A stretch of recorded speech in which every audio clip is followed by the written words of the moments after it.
What's going on, Combat Sports Nation? This is Sean here with Beyond the Mat episode with something special. We're interviewing today not a fighter, not a coach, but actually Paul Querido, Cutman extraordinaire, Cutman Q. Is that right, Paul? Cutman Q, absolutely. That's right. That's awesome. So I appreciate your time. I know you have an event later on tonight. In Freehold, New Jersey at the I Play America. Nice. And how long have you been a part of their Cutman team? Or are you the head Cutman there, I should ask? I am the head Cutman there. I've known Frankie Perez, going on 7-8 years now. We actually started, I actually helped him matchmaking with some of his events, whether it was kickboxing or MMA. And then when I really made the transition over to being a Cutman, he really understood, without even having to ask him, the importance of having a proper Cutman there for the safety of his fighters. My understanding, Paul, that you started not as a Cutman, but you actually started as a martial artist, right? Back in 1998, shortly after your 16th birthday. Is that right? Am I? Right. Actually, I actually started right at about 1988. Mm-hmm. I got my feet wet with the martial arts training. Mm-hmm. I loved it. I realized after a few years that this is something I wanted to do. I love being around people. I love meeting new people every single day, all walks of life, shapes and sizes. And it wasn't long, maybe 2 years, till I decided, hey, you know what? This is what I want to do full time. I want to train. I want to be able to give back to people, kind of what the martial arts are giving to me. More and more fighters are making the transition. Once they reach that pinnacle in their career and they realize that they no longer have, the exact timing, or they just, they almost aged out, that they're now making the transition into becoming, instructors and coaches themselves. So they're actually extending their shelf life, not really putting themselves on the forefront, however, bringing up students, and other people that they know and they train with, and help giving back, so they can make less mistakes, so they can make fewer mistakes. You, like a parent, you always want to have the generation after you better than you were. Absolutely.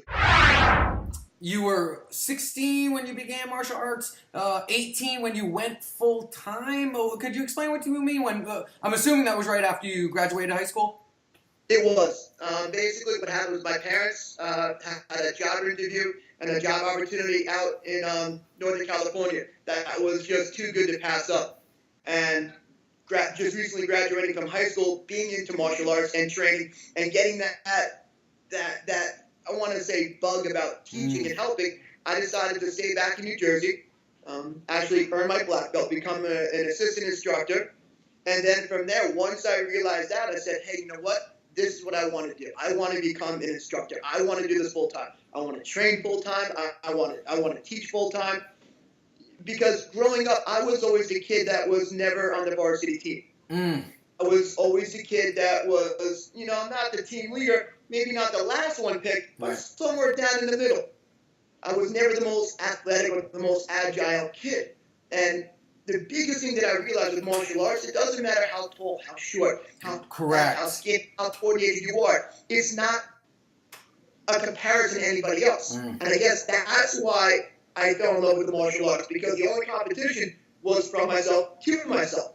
And I wanted other people to start to realize that too. That's great that you said that. I want to backtrack a little bit, because we've mentioned martial arts several times, obviously, but we never mentioned what martial art did you start with your martial art career with?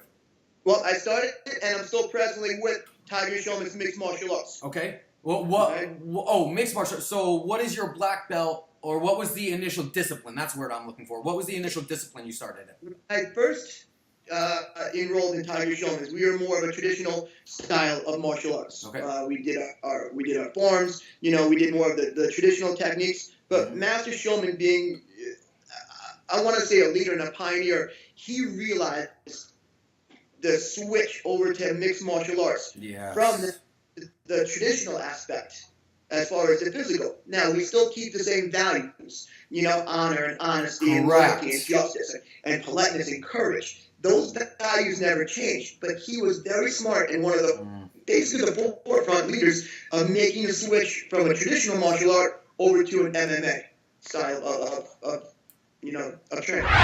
You sort of answered my next question. I was curious if you had chose martial arts over sports like football or soccer because of a question in your athleticism, or if it was because you'd be more successful individually or outgoing personality. So that sort of funnels it in. It was more that it was all about your performance and not having that responsibility of a team around you. Exactly. And the people that I train with, I really cared about them. And in fact, I still train with several of of them to this day, almost 30 years later. But again, I just realized that on that mat, I wasn't being judged. And to me, that's one of the most important things. I was being taught. I was being corrected. I was being motivated. I wasn't judged. I wasn't given 2 minutes of playing time just because I was on the team. Yes. Right? So to me, that was important. I realized my strengths. I realized my weaknesses. And in order to move up to the next level, that's what I had to do. I had to fix my weaknesses. Right. But it was from within. Yeah, and just to go back for the fans, I understand when you're in mixed martial arts, the people you train with are your team. But when I said team, I meant people play by play, down by down, looking for your help. So for the fans there, you're currently still training now. So is the gym near you? Is it in New Jersey? Is it in Pennsylvania? Where's the gym now? My gym is in North Plainfield, New Jersey. It's been here for 23, 24 years now. Who still gives you that special feeling when you see them as a fighter? Do you still get that special feeling of saying, wow, I'm actually wrapping this guy? I look forward to everybody. I don't really have one particular fighter that I enjoy working with. They're all great in their own way. One of the best compliments that I feel that I receive is when I go to a Bellator show or if I'm doing a local show and people come up and say, Paul, you know what? You wrapped my hands last time. I felt amazing. Will you be able to wrap my hands again? And to me, that's the best feeling, whether it's somebody who's fighting for the first time on the undercard at a Bellator or somebody like a world champion like Michael Chandler. To be able to work with him, it's the same to me. Whether it's somebody making their Bellator debut or again, they're fighting for the world champion, when they request me to be in their corner or wrap their hands, to me, that's like Christmas morning. Can you take us behind the scenes a little bit of the process? I know you're with World Series. You've been contracted with World Series, Dead Serious MMA, CFFC, Bellator. Correct. So explain to me how. So are you a freelance? Are you is there like a specific staff that gets hired, or are you already expected? Okay, Bellator's got this event. I'm Bellator's guy. I'm there. Can you tell me a little bit of workings and behind the scenes? Basically, Bellator comes first and foremost. They're the ones that really. Allowed me to get out there and see, not just local fighters or local coaches, but really world-class fighters and world-class coaches. They're the ones that brought me in. They're the ones that, really said, you know what, we enjoy having you part of the team. So for the last 3 years, I've been traveling for all of the nationwide Bellator shows. Nice. Whether it's, from, up by your area, Foxwood Casinos. Yep. From Southern California to Northern California to Texas, Oklahoma, I really have been fortunate enough to be part of their team. Well, so sorry. Go ahead. With the CFFC, whenever I'm not traveling for Bellator, I'm with them, and it actually works out kind of well because 98% of the Bellator shows are done on a Friday night. Yes. CFFC and the Dead Series will do their show on a Saturday. Nice.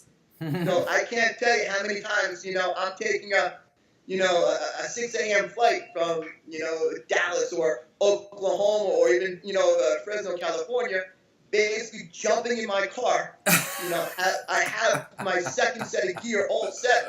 That's shooting great. down the Parkway, shooting over to Philly, to be a part of, of their promotion. I mean, I'm sure you've been to many, many different venues, and pulling double duty throughout Fridays and Saturdays. Is this your full time? Are you strictly a Cutman, or do you have a normal job? My normal job is actually running my school. That's great. what I do. Yes. Like I said, I opened my school in, I believe it was June of 1993. Right? So again, for 23, 24 years I've been running my gym.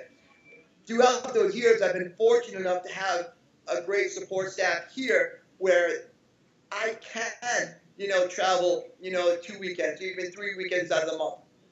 So I can, I have that luxury of being able to rely on a support staff here that I can go to Bellator. I can travel for 3 days. I can go from show to show, knowing that my school will still be successful. My students are still taught, at the highest quality level.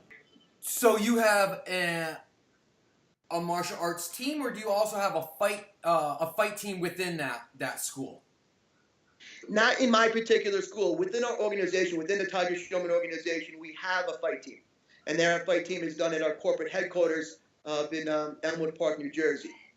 So when you go or when you watch other Cutmen at other events for your guys or even other guys, as you're watching a fan, are you critiquing them as they're doing their work, as you're watching? Because I know you no longer necessarily watch what's going on with the coaches in between rounds when you're watching as a fan. You're watching what is the Cutman doing. Is that accurate? Yes. My first and foremost is I watch the Cutman. Yeah. How quickly is he getting into the cage? How quickly is he attending to that fighter? Is he attending the most, the highest priority injury? Is he, can he hold double duty? Can he take care of a laceration and a swelling? Can he take care of a swollen eye and a bloody nose at the same time? So really, That's my first and foremost. Now, if a Cutman is not in there, then I am watching the coaches. I want to see how they're reacting to their fighters. Are they cool and calm? Are they relaxed? Right? Or are they, pumped up and motivated and things popping out of their head, slapping their fighters in between rounds? Because every coach is different. Yes. And every fighter reacts differently. Correct. Some fighters like being slapped in the middle of the round to wake them up.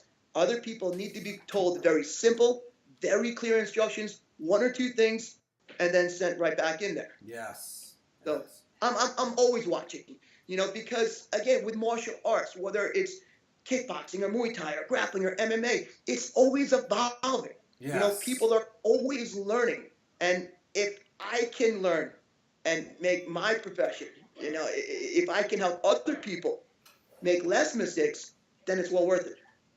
Now you're in there. Who makes that decision? Who makes the decision? We don't need a Cutman. We do need a Cutman. Who determines that? The team, the fighter, the coaches. A lot of it is communication between myself and the coaches. Right? Now, here's the question that runs through my head. Mm-hmm. If it's questionable whether they need a Cutman or not, I ask myself this one important question. Are they better off having their second coach, having two coaches right in their corner with them, right? Or are they better off having me be in there, making sure that the eye doesn't get any worse, making sure, that the nose is not just a little bit of blood, but actually needs, the proper attention. That's all communication. There are times, Sean, where I'll just sit there and say, Coach, I'm going in, I'm working on the eye because I know it's that bad. Right? Out of respect, I'll also sit there and say, hey, Coach, do you want me to work on that eye? Yes. Right? And if they say no, I respect their wishes, but I will keep a very close watch on that fighter because if it does get worse, or if they do need the Cutman, then I will kind of make that executive decision and say, Coach, he needs work in that eye. And you're not counted as one of the acceptable guys to be in the cage between rounds, right? So if you're in the cage, the fighter isn't missing out on one of his coaches. Negative. Right. What happens is 99% of the commissions will allow 2 coaches in the corner with the fighter, in between rounds. Now, if a cutman goes into the cage or into the corner, then only 1 coach is allowed in there. Oh, that's and right. This is right, and this is just to avoid, extra bodies, people tripping each over, confusion. Now, when I am working on a fighter, again, whether it's a laceration, whether it's a bloody nose or a swollen eye, the main coach will go in. The coach will give him the instructions, give him the water, and then they'll have the other coach behind them on the outside of the cage or the outside of the ring. So that secondary coach can still give them their 2 cents or their advice or ear, whatever they need to do. They can still get into that fighter's ear. Now, you've seen a lot, and something that I understand that is close to you, and you're seeing it more than almost anybody else, is something that you've suffered with, and that's concussions. Yes. So, can you tell me your experience with them, and can you also tell me, because you've been a Cutman for how long now? About 5 years. So, can you tell me your experience with concussions, and can you also tell me how the sport, in respect to concussions, has grown over the last 4 years or 5 years, with safety and with you identifying it as well? Is that fair? Absolutely. When I started my martial arts, especially when we made the transition over to mixed martial arts within our organization, with just in training, I've suffered, I want to say at least half a dozen concussions. And they were all just training accidents. I should have zipped when I should have zacked.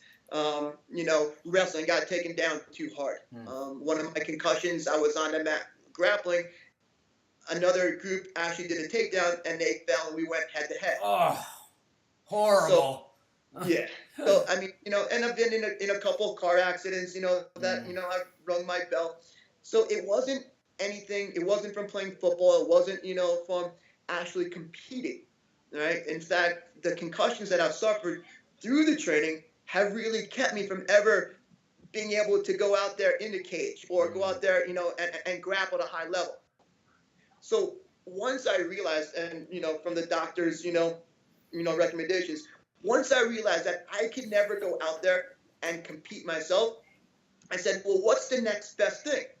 And the next best thing was to surround myself around coaches who had the experience, coaches who were telling their fighters what to do and how to do it, giving them those keys to be successful. And that's when I got the bug, just being in that corner and listening to the coaches. I said, well, what can I do? How can I help even more? So I started to learn how to wrap hands. I started to learn just basic, bloody noses. And then from there, I just started educating myself more and more on how to keep the fighter safety. To go back and kind of the middle of your question, because I've had so many concussions, I know what the symptoms are. Yes. I can identify, I can relate almost immediately. So the organizations that I work with, obviously there are highly trained medical staff there. And I can, help identify those doctors who may not have fight experience, but have the medical experience to identify the concussions. I can kind of help correlate the two. I can also make sure that the coaches and their corners and their support staff and their buddies are fully aware, Sean, this person's concussed. Yeah. So you need to keep an eye on him. You need to make sure that, if he starts slurring words, if he starts forgetting where he is, if he just suddenly starts falling asleep, there is no go. There is no waiting to the morning. You have to get him medical attention immediately. And you see a doctor, an ER doctor, isn't seeing it as fast and firsthand as you are. So you are literally being able to identify it faster than a car accident, that person get into the ER, and that doctor is seeing 10, 15, 20 minutes later of being concussed. You're seeing it right then and there. I'll give you a perfect example. I'm going to cut you off. I'll give you a perfect example. Last night I was at a Maverick MMA in Stroudsburg, Pennsylvania. There was a fight. It was a knockdown, drag-out brawl brawler. The guy got knocked down. He was actually unconscious. All right. The doctor was the first one in there. I was there able to assist. He wasn't even able to hold himself upright. Yes. Right? I saw his eyes, his speech pattern. He had no idea what happened. He asked me where he was. Oof. So knowing that, and the doctor was attending to him, I was able to signal over to the EMTs who are on location. Yep. That this person is concussed. Right? We were able to bring the stretcher over, get him out of the cage immediately, and get him, the proper medical treatment, within minutes. So there was no bringing him back to the locker room. Is he okay? Getting him home. It's right then and there. Somebody behind. It was that bad where, again, my experience being a cutman and also suffering from these concussions said, you know what? This person's an immediate go. Yeah. And with production, with the fighter, with the fans, with everything going on, I'm sure there has to be complete communication and open communication there at the corners.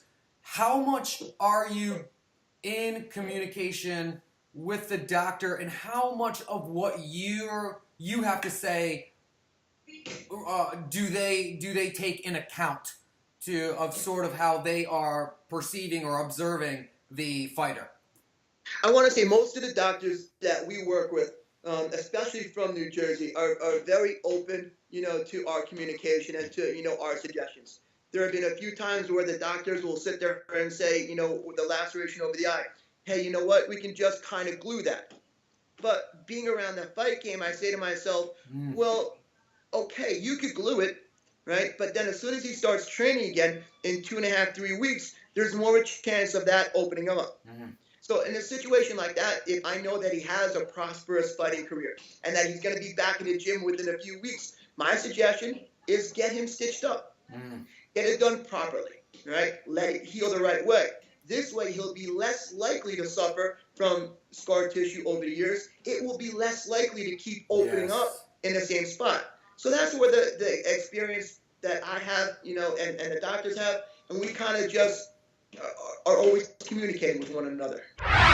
So we're going to switch gears a little bit to some fun questions. So Awesome. Now, shittiest call or shittiest stoppage you've ever been a part of? Do you have one that comes to mind to where either the ref stopped it or the doctor came in, looked at a cut, stopped it, and you're like, it shouldn't have been stopped? You know what? There no names. You don't have to throw the doctor under the bus. But no, I'm not going to throw anyone under the bus. I don't have a specific, fight that comes to mind. As a cut man, I always go back and I always sit there and say, you know what? Could I have stopped it? Could I have, if I had, if the doctor hadn't, stopped it, would I have been able to give him a second round? Would I be giving a third round? And a lot of times what I'll do is I'll go back and I'll watch the fights. Yes. And I'll watch, how bad was it? And then, sometimes, a little bit of ego gets in the way. I'll sit there and say, No. man, I could have done it. I could have been the reason why they get one more round. And other times I'm like, ooh, yeah, it's even worse than I thought. Yes, it was the doctor's call. I don't really have a particular fight that, that I remember being stopped, too early. In fact, I think I've seen more fights on TV that I haven't been a part of that have been stopped early, than actually working with. Nasty. So is it a play on words or is a laceration and gash the same thing? Same thing. What's the nastiest that you've ever seen? About 2 years ago, I was up in Mohegan Sun for Bellator. About 2 years. One of the local fighters, Bessette, was fighting, and it was a back and forth fight. The guy comes, towards the end of the first round, I see a small laceration on the guy's left eye. So I go in there, I stop it. I give him a second round, no problem. I'm watching a second round, and it happened so fast. I don't know. His head just snapped back. All right. So the fighter was able to continue. Towards the end of the second round, the cut starts to open again. I'm ready to go in there. I'm ready to work on the eye. I get right to the fighter. I mean, within 3 or 4 seconds of that cage opening, I'm right on the fighter. And I hear him mumble, "My tongue." My tongue? My tongue. Now, I wasn't sure. I'm attending to the eye, to the laceration, and he keeps saying, "My tongue." Now, as he's opening his mouth, blood starts pouring out. Now, it's not uncommon for them to have a split lip, or bleeding on the inside of the mouth. Right? He opened his mouth, right, so I could actually start to attend to it, and 80% of his tongue was bitten off. What the fuck? I believe that was Josh LaBarge. It was that? I believe so, and Matt Bessette. Yes. Wow, really? That front kick went under the chin, and through his mouthpiece, he bit 80% of his tongue off. What the fuck? Now, I was in there, right? I signaled to the doctor. The doctor came in. I said, "Doctor, he cannot continue." Right? The doctor took one look at it. He waved it off, right? And, he was an immediate go. Holy smokes. Now, was the fighter sort of happy that it stopped? I mean, was there a sign of sort of relief? Because I would be relieved. Yes. Yeah. A part of him's like, no. But I think that's adrenaline. That's just, I'm in the big show. I want to go. Oh my God. But that's where you just have to make a decision and say, no, you can't. Oh my goodness. That is so horrible. Let's see here. So, I know you've had many, many conversations. I mean, I've been in the back walking around with my camera or whatever it might be, listening to some of the conversations that fighters have. If they're not listening on the headphones, getting in the zone, then they're taking their mind off the fight by having a conversation with the guy wrapping their hands. What's the most common conversation that you have when you're wrapping fighters' hands? Well, what I want to do is, even if it's somebody I've wrapped numerous times, I want to know, do they have any hand injuries? Have they broken, their hand before? If they have, where? How many times? Because that's going to affect how I wrap their hands. Wow. I want to know, do they have any bruising on their hand? Were they bag training or sparring or, punching, oak trees and, tires and they banged up their hands? Because, again, that's going to affect the way I wrap their hands. Right? So that's, just some basic information for myself. But it really, Sean, it goes based upon a feel. There are some people out there who, what they'll do is they'll just plug the earphones in. Yes. Right?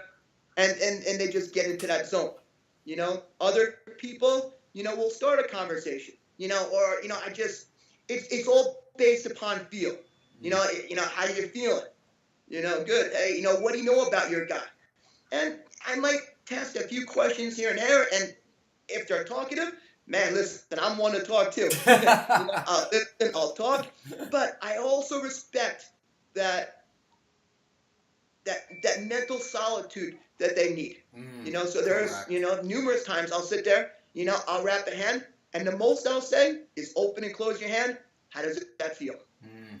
But what happens a lot of times, those people that plug in, whether it's earphones or whether it's hand wraps, or just in the zone, a lot of times after I wrap their hands, that's when they start to come alive. They're like, holy shit, I get to hit somebody with this? Or, wow, this feels amazing. I feel like I grab it, and do whatever. So towards the end, they might loosen up, and that might spark a little bit of a conversation between us. But I never force it. You literally was an eye-opener just now to I would never have thought to say, hey, do you have any bruising? How was training? Have you ever broken your hand? That just shows obviously your experience, but what an eye-opener there. Yeah, and I'll find out, one of the biggest questions I'll ask him, or other than, hand injuries and bruising and how did training go, what type of fighter are you? Are you more of a striker? Do you plan on going out there and just trying to drop the bombs? Are you more of a grappler? Because if somebody is more of a grappler, I'm going to wrap their hands lighter. You know, I'm not going to wrap their thumb because they want that mobility, that extra grip to be able to hold on to. If they sit there and say, you know, middle of the road, then, you know, I'll give them the security where they could feel like they could punch their hand through a brick wall, but also know that they can grab and secure and apply a submission or be able to, hold their arms.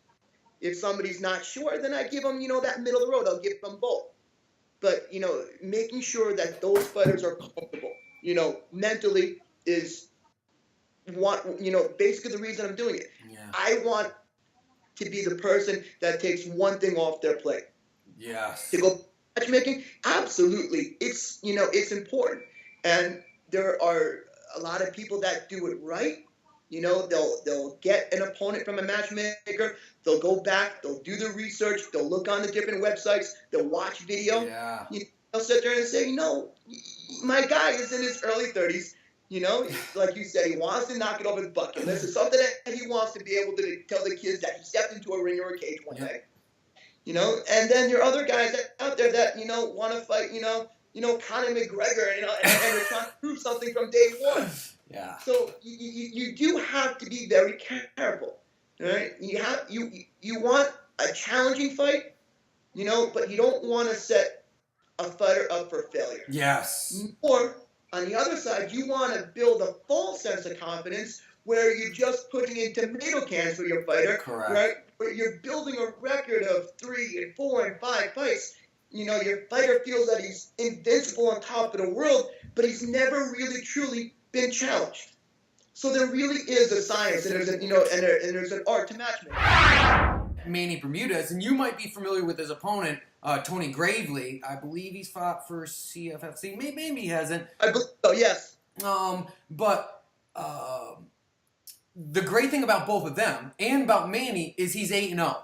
And I'm always great. 8-0 is great, but I want to see who are you 8-0 against. And exactly. Manny, on average, his opponents have had a 7-3 record. That is damn good when you see a lot of guys who have 8-0 records who have, when they're 3-1, or 3-0, 4-0, they're fighting a debut fighter, or they're fighting an 0-1 fighter, or they're 5-0, and now they're fighting a guy who's 9-7. You know, so I always like to look and take that extra step and say, okay, he's 8-0, but who is he fighting? Exactly. And to be honest with you, you know, I might be more nervous about that guy who's 7-3 because he's fought, you know, higher quality or higher level people, right? Now, what I'll do is I also go back and I'll watch. How did he respond after his loss? You know, now, was it his first 3 losses in a row? Was it just, did it take him, time to get, you know, comfortable in the ring? You know, was it close? Was it a decision? Yeah. Was it a unanimous decision? Was it a split decision?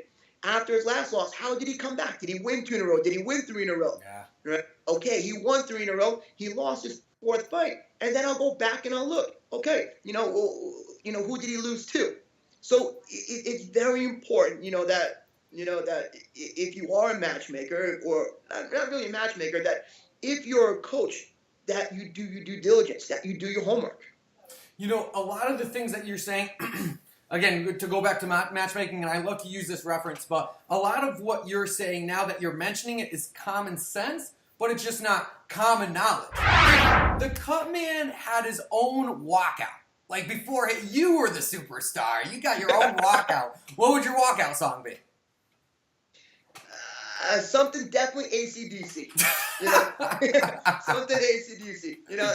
Like Thunderstruck. That's Right? But I mean, it's cool. It's nice to be able to talk about. But honestly, Sean, the best cutmen out there are the ones that you never really see. Correct. Or never really are talking about themselves. Correct. Because again, at the end of the day, bottom line, numero uno, it's not about me. It's not about the cutman. It's about the fighter. How is it working with Stitch? Stitch is awesome. Right? I honestly love working with Stitch. Stitch he really is the pioneer. Yeah. and there's an expression, been around the world, twice and talked to everybody once. Nice. Yeah, and my friends use, been around the world twice and talked to everybody once. And Stitch really is that person. And his memory is like an elephant. He will tell you on who fought at, UFC 153. He'll tell you who fought at Shogun, and he'll tell you, in Pride, Vanderlei, hit this guy in the second round, and it was his left eye. You sure it was the left eye, Stitch? It was his left eye. And, his experience and his knowledge is so rewarding because he really has been around the world twice. He really has spoken to everybody. He doesn't have the ego where he wants to be out there. He's always put the fighters first, and he's at the point now where he wants other people to be able to benefit, from his experience, from his experience, from his knowledge. So, like you said, the next generation will make less mistakes. He's a lot of fun, very serious, when it comes down to it, but a lot of fun. I can imagine. Look, he came from the UFC. Many fighters' aspirations are to fight in the UFC. Does a Cutman, do yourself have that aspiration to walk into the UFC cage and be a Cutman? Does that really hold that much weight? No, I love where I am. I love working with the Bellator team. I love the crew that we have. I love the people that, are behind the scenes. I love working with Spike. And honestly, if, it wouldn't even be a question. I am happy where I am. I wouldn't want to go anywhere. Whether I was offered, whether I'm offered tomorrow, my decision is here. I love working with Team Bellator, and I wouldn't change that. Awesome, man. We will end on that. Paul, thank you so much for your time, man. This was great. I look forward to seeing you April 21st. It's going to be Strauss Pitbull 4. Correct. It's going to be very exciting. We'll get to handshake. I love to be able to handshake people that I've done interviews with that's not local. It's always exciting to me. What fight are you looking forward to the most on that card? And is there a pecking order ahead of time of who you're going to be in their corner? We don't really know until we actually get there. Until, we get there, everyone checks in. Because, again, every fighter there has, different requests. A fighter might request myself. A lot of the people have been around the game, people that have worked with Stitch before, obviously want Stitch. There are people that enjoy working with Matt or with Dean. So we don't really know. And when we get the assignments from Matt's very fair. He makes sure that everybody gets, the equal amount of undercard fights. Nice. He makes sure that people get the equal amount of, of main card fights, and the fights at the end, the dark fights. So we don't really know until that day, but it's very well, rounded, and done very fairly. What's the fight that you're looking forward to on that card? I really want to see Strauss. Yes. He's been out for several years. Yep. You don't really see, fighters go into 4 fights. No. Usually the trilogy ends it. Yes. So we have to go 4 fights, and to see how Strauss comes back after, rehabbing his hand. Yeah, I'm definitely, looking forward to that one the most. I'm looking now, and I always feel like you can't end a fight on an even number. Yeah. So I mean, like, now they're having 4. I just automatically feel there's got to be 5.